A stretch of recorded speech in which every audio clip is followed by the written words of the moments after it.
বরানগরে শুভেন্দু অধিকারীর বিরুদ্ধে পোস্টার এবং দমদমে এবং বরানগরের যে বিজেপি প্রার্থী সেই বিজেপি প্রার্থী নিয়ে ক্ষোভ। শুভেন্দুর চাপিয়ে দেওয়া প্রার্থী বলে পোস্টার বিজেপির অন্দরে চরম কোন্দল, দাবি সৌগত রায়।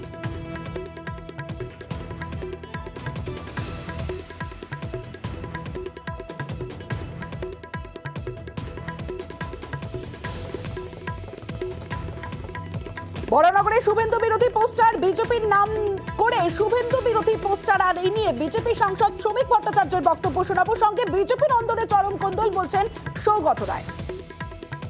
দমদমে এবং বরানগরে বিজেপিকে হারানোর জন্য তৃণমূল কংগ্রেস হতাশা এবং আতঙ্ক থেকে এ ধরনের কাজ চালিয়ে যাচ্ছে। মানুষ এগুলো বোঝে, এগুলো এখন রাজনীতির অঙ্গ হয়ে গেছে। এ ধরনের পোস্টার, এ ধরনের ভুয়ো শুভেন্দু বিরোধিতা দেওয়ালে টাঙিয়ে দিয়ে মানুষের মনের কোনো পরিবর্তন করা যাবে না। তাই ওরা পোস্টার মেরে দেওয়াল জয় করুক, আমরা মন জয় করব। দমদমে লোকসভায় এবং বরানগর বিধানসভায় দুই প্রার্থী বিজেপির জয়ী হবে। এ ধরনের কোনো চক্রান্ত, অপপ্রচার, বিভ্রান্তিমূলক প্রচার করে ফলের কোনো পরিবর্তন করানো যাবে না।